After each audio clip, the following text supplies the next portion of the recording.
Nesse evangelho que a gente acabou de escutar, Jesus desmascara certas formas não autênticas de relação com Deus. Em primeiro lugar, aquela que corresponde a um perigo espiritual que São Paulo muitas vezes aborda nas suas cartas, que é o viver segundo a lógica da lei e não segundo a lógica da graça. A lei, São Paulo sempre reafirma isso, né? A lei é boa e deve ser cumprida, mas aquele que faz da lei uma forma de autossalvação, ele se coloca num caminho de soberba, de autossuficiência. E esse caminho acaba levando ele à ruína de uma forma inconsciente, porque a pessoa que vive segundo a lógica da lei se considera justa, se considera melhor que os outros, se considera autorizada a julgar e a medir as outras pessoas, quando no fundo é ela que tem uma cegueira, uma inconsciência muito grave da sua própria situação, porque não coloca a sua confiança em Deus, mas coloca a sua confiança nas suas próprias forças, na sua própria observância.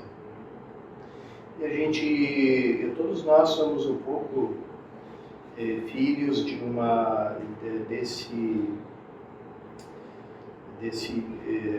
dessa dinâmica da Idade Moderna.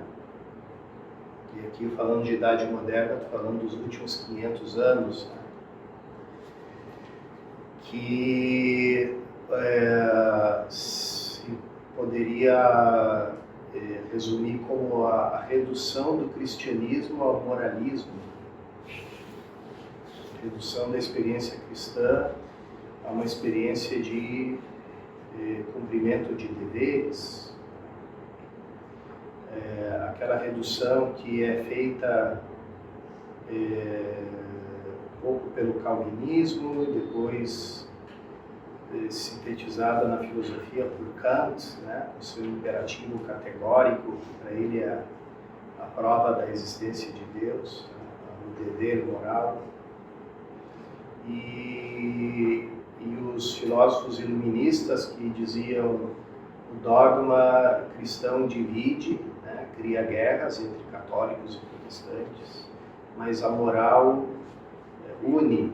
Então, Jesus deve ser relido como esse grande filósofo moral, né, esse grande moralista. E hoje nós sabemos do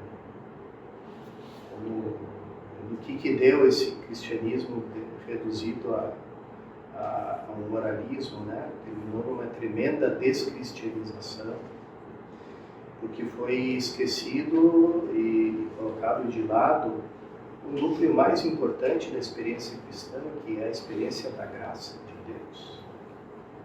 Quer dizer, o que diferencia a experiência cristã da experiência das religiões? Porque as religiões são tentativas de que o homem chegue até Deus, né? Elas falam o que o homem deve fazer para ir até Deus, enquanto que o nosso Evangelho fala de Deus que quis vir até nós, que se anuncia como aquele que veio até nós quando nós ainda éramos pecadores, que nos amou primeiro.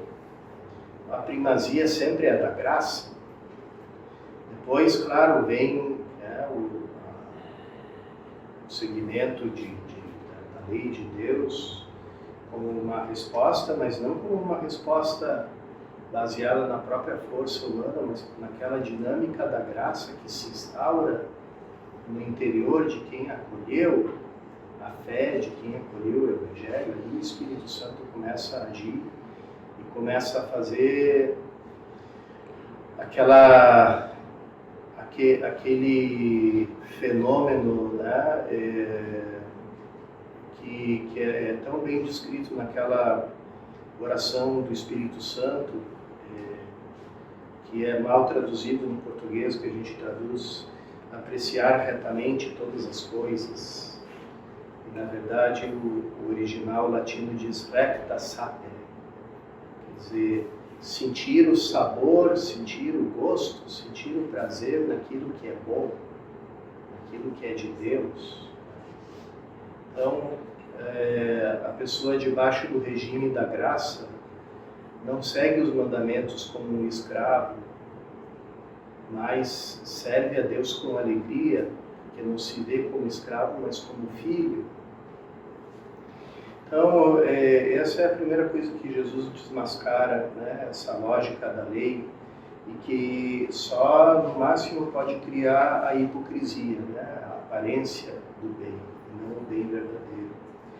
E depois, junto com ela, justamente aquela vaidade espiritual, justamente da pessoa autossuficiente que se auto-justifica e que, portanto, se coloca no centro da própria experiência espiritual. Ela acha que está erguendo um altar a Deus no seu interior, mas na verdade está erguendo um monumento a si mesmo. E que, portanto, como ela está no centro, então ela que precisa ser admirada, ela que precisa ser louvada. Ela se torna o centro da própria religião, que é deslocado de Deus. E aí, quanta vaidade existe, né?